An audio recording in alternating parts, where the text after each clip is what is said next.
Well, today I am so excited to be back in the studio, and we're going to be going from this gorgeous Moirite fleece to a pair of finished mittens.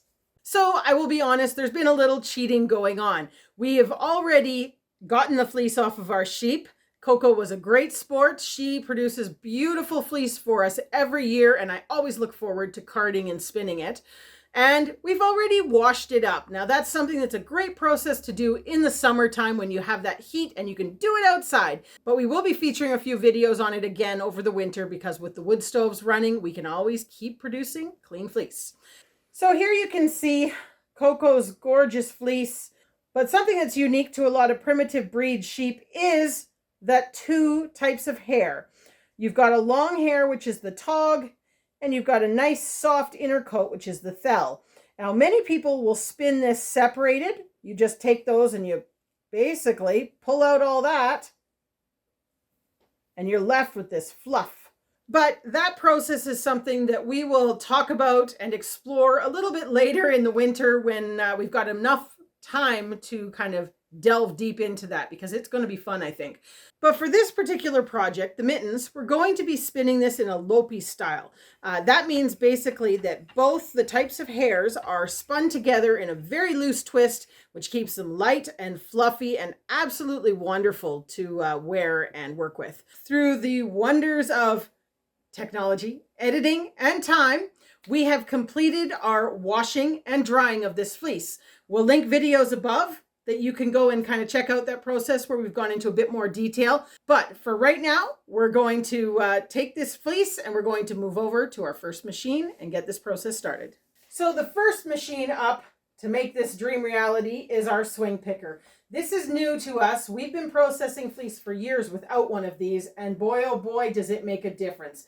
I will say anybody who doesn't have one of these, think about the investment. It is a little bit of money, but we're finding for the amount of fleece that we process, it is certainly worth it. So what the swing picker basically does is it takes your fleece from that lumped up, kind of matted mess, for lack of a better word, that's really, really hard work on your carder and your teeth in the carder, and loosens and lofts all those fibers into big poof balls, which make it so, so wonderful and smooth going through the carder. Basically, you just drop that fleece in. This is our first time using this countertop, and it's a laminated countertop, so it slides all over, which is not really helpful.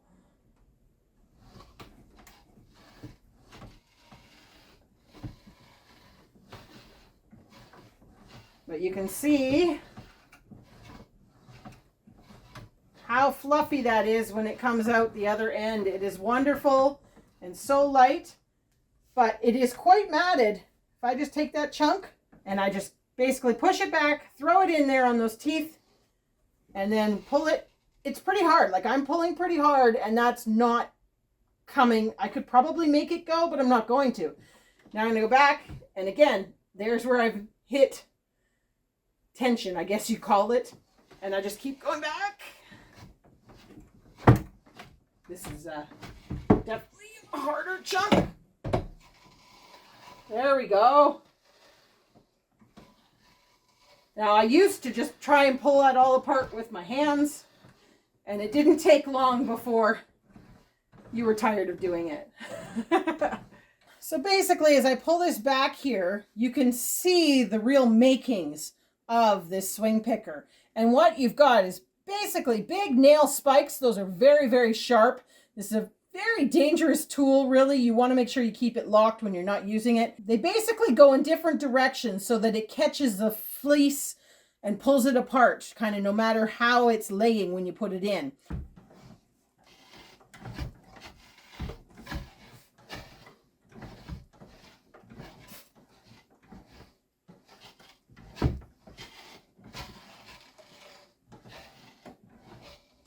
So not only is the swing picker great for pulling those fibers apart and putting loft into that fleece in order to make it a smooth transition into the carder, it's also great for tackling that vegetable matter. Now, by no means were our sheep dirty sheep, but due to our hay feeding situation, there was quite a bit of hay matter still in their fleece, even after cleaning. And as you can see here, it is not problematic, but it would be very nice to get as much of this out as we could.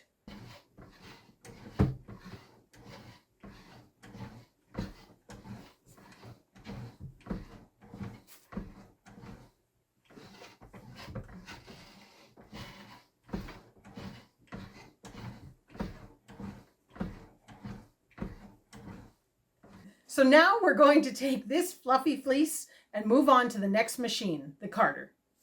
So we use a drum carder for carding our Icelandic fleece. We just find that is an easier process for us, especially for the amount that we go through. But you can card it on the kind of, I call these old-fashioned paddle carders, hand carders. It's just a little bit more difficult because of the length of the fiber.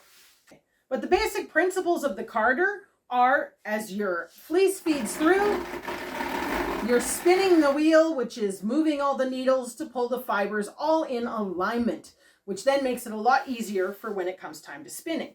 So after our fleece going through the picker, I still see a few bits of vegetable matter, and I am plucking those out as I find them because it does make it a lot simpler than stopping in the middle of your spinning to pick them out. But what we have here is a wonderful bowl of fluffy fleece. My method is when I'm doing a skein, when I'm spinning a skein, I want it to be around 100 grams when I'm finished. So what I weigh out is 35 grams of poofed up fleece, because I know that is what will equal a 25-gram bat off of my carder. We'll kind of talk a bit more about that process as we go, but this is going to be now ran through the carder.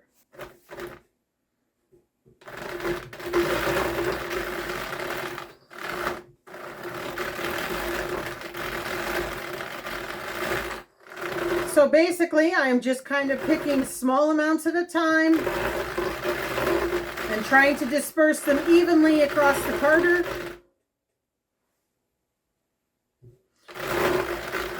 As you can hear, my carder is barely working to put this fleece through, and that is because of the picker.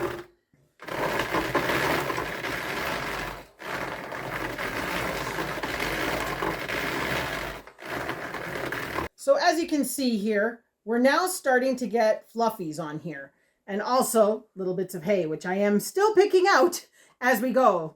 But these little fluffies have to come off. So I just take my hand carder and lay it gently on there and spin. And that just sort of smooths it out, takes any of those extra fluffs, and transfers them onto the hand carder. So I'm going to show you here in 1 second. So there you can see a lot of it did transfer to the hand carder, and that really is all going to be going into our dryer ball bag at this point. I'm not going to bore you with going through carding all of this fleece. If you want to see more information on that, we do have a video specifically on carding and the process, which I will link above. So I will bring you back when I've got these into rovings, and we will move on to the next step. So we are finished with the carder. We did 2 passes of this fleece through to get it nice and smooth, and now it's time to take it off of the drum. Now I'm going to take it off as a roving because that's how I've done so far. We've actually cheated and we've got 3 of our 4 rovings ready to go. So I'm going to show you this last one, and then we'll have our 100 grams ready for spinning.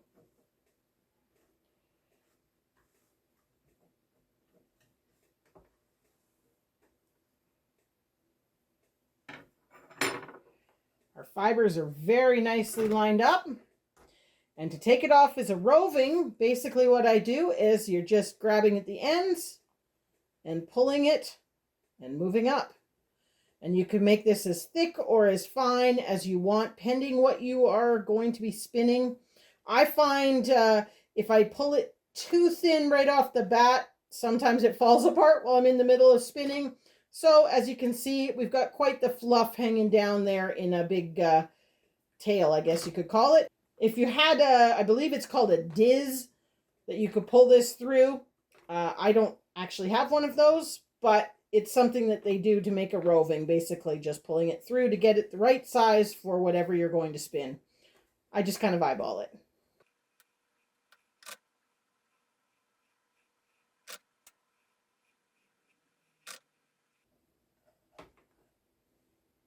And there we go.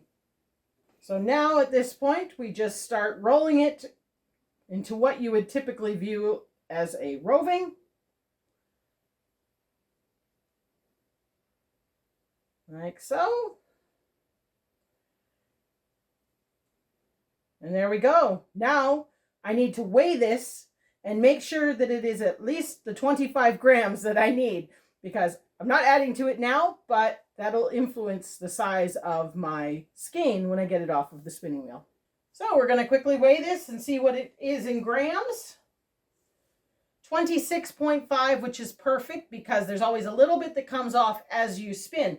But as you saw, I started with about 35 grams, and you can see my hands here. This is our discard off of the carder, but don't worry, we're not going to waste this. This is going to be put into our bag and made into dryer balls later. Here are our 4 rovings to make this 100-gram skein. So now comes my favorite part. It's time to get out the spinning wheel. I managed to actually find my hook. It's been a while since I've done some spinning.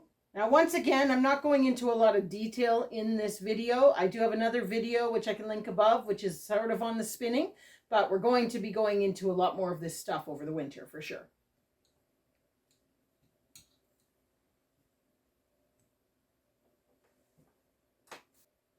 Just kind of getting all set up here. But basically, you have a leader thread, which we're going to attach or start our fleece onto. We're just going to feed out a small amount to get it started. As you can see, there is a loop on there. I'm just going to grab that fleece right through it and pull it through, and we're going to just spin our wheel, get it started. I always go clockwise for spinning. I use counterclockwise for plying. Get it going until I've got a bit of spin and let go, and basically it just kind of comes up and we start going.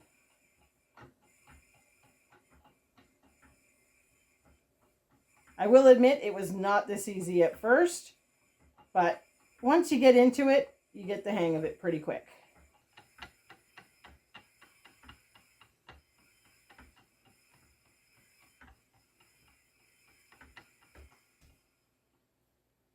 Occasionally, you get kind of a big fluff that makes an extra poof on your yarn, and I just take that off.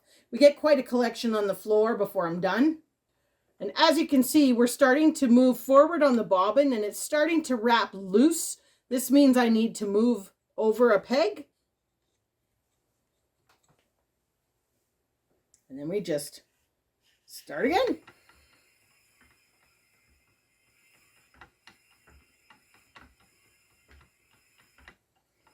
When you're spinning a Lopi yarn, you really want that wheel to be moving super slow, because you only want about a twist and a half to 2 twists per inch. The process doesn't change much through all 4 of my rovings.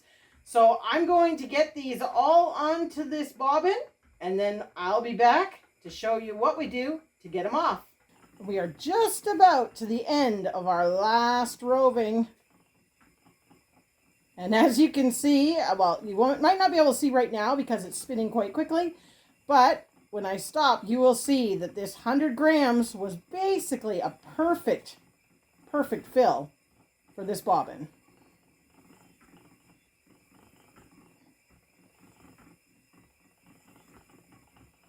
Still picking out vegetable matter.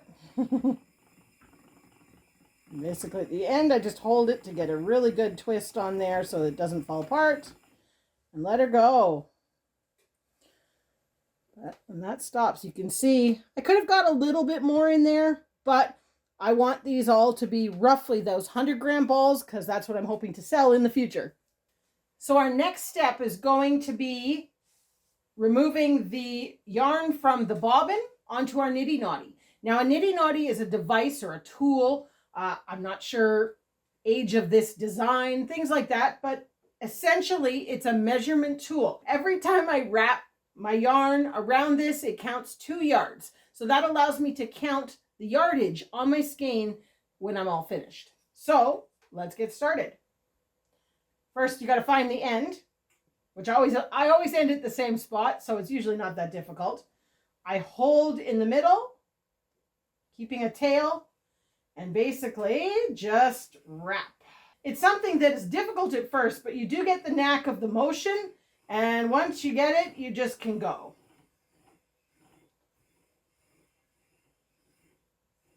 I often think maybe wearing gloves would be a smart idea because you do feel it on your hand after a while with that yarn running over the same spot.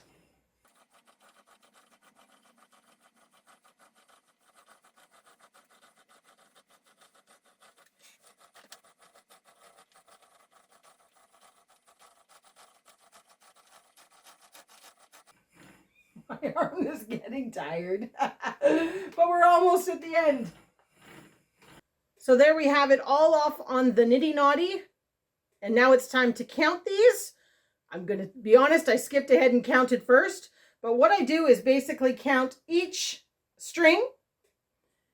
And once you've completed that, you times it by 2 because you've created 2 yards every time you go around the Nitty Knotty.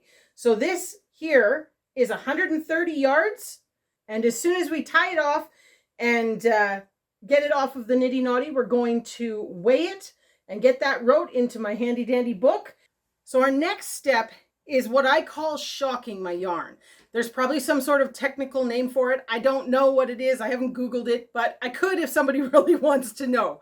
But basically what I'm going to do now is I'm going to take this skein and I'm going to dip it into boiling hot water and swirl it in there for, I say swirl, basically just submerge it in that for about a minute.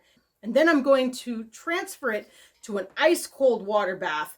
And basically that shock causes a bit of felting, causes any shrinkage to happen so that hopefully when we make this into a final product, when we go to wash it or anything like that, it isn't going to shrink up or felt or any sort of issues that way. You don't want to fiddle with it too much. We're not trying to get excessive felting, but you do want to make sure that it gets into all of it. I think that's looking pretty good. And basically we're just going to let that drain. You can see the water ends up a little bit colored because there is still some dirt in those. So this is a great way to give it one more wash. So as you can see, I'm holding it in the tongs. With this water being very hot, it's very hard to squish out the excess. But with the tongs, I can twirl it kind of like spaghetti. And it does push some of it down. You can sort of hear it.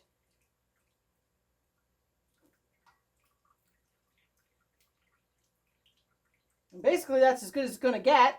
Here I have cold water and I put in 12 ice cubes for my ice cube tray just to make it a really, really good cold bath, and just transfer it over.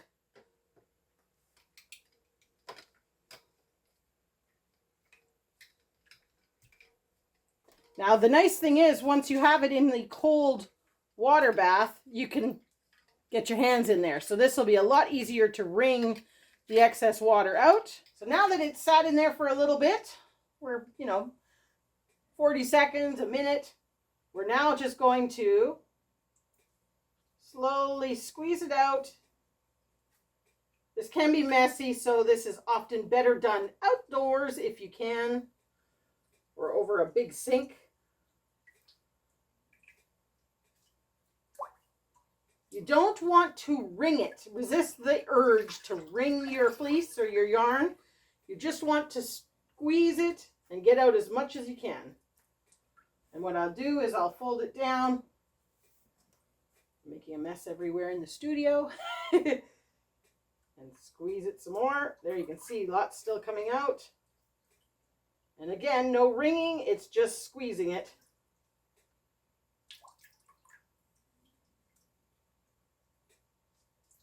And I think that's about all that's going to come out of there. That's it. So now, oh God, we have our shocked skein that needs to go onto our skein winder, windmill, whatever you want to call it, to dry.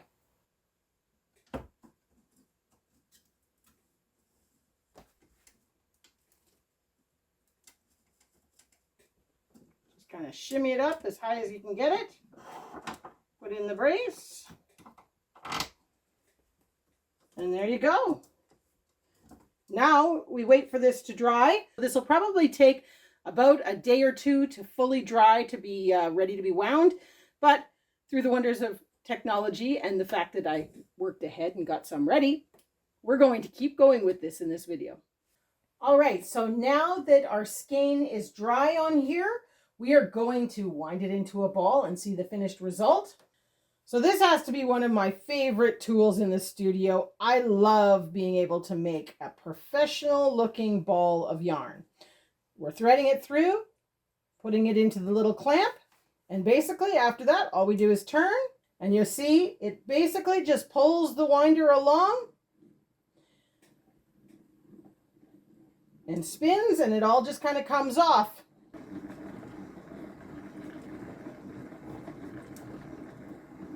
One thing I do find when you're using this winder is to make sure that you are lined up straight with whatever the yarn is coming off, and it will work absolutely wonderful.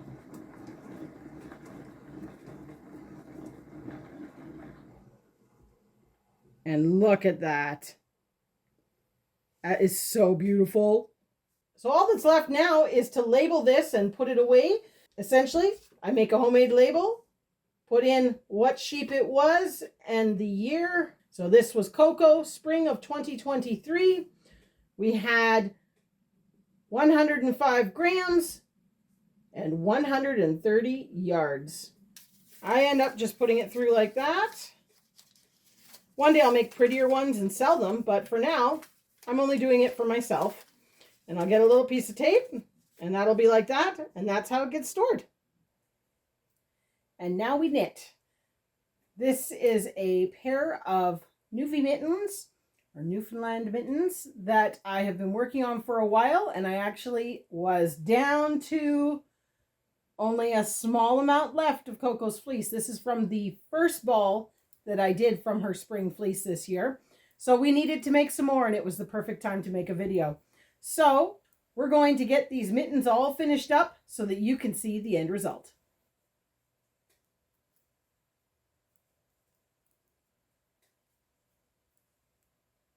Well, there you have it. That is from start to finish the process that I go through in order to make every single pair of my Newfoundland mittens. So raising Icelandic sheep and working with their fleece has been a wonderful, slow learning process for me. And I'm so pleased to now be able to share those results with you on our website. We're going to be selling our mittens at this point, as well as some other homemade products. And soon we will be also selling our Icelandic yarns. So definitely make sure you check it out, and stay tuned for an announcement on some yarn as well. But be patient, because the homestead is busy all times of year, and we're going to get to this when we get to it.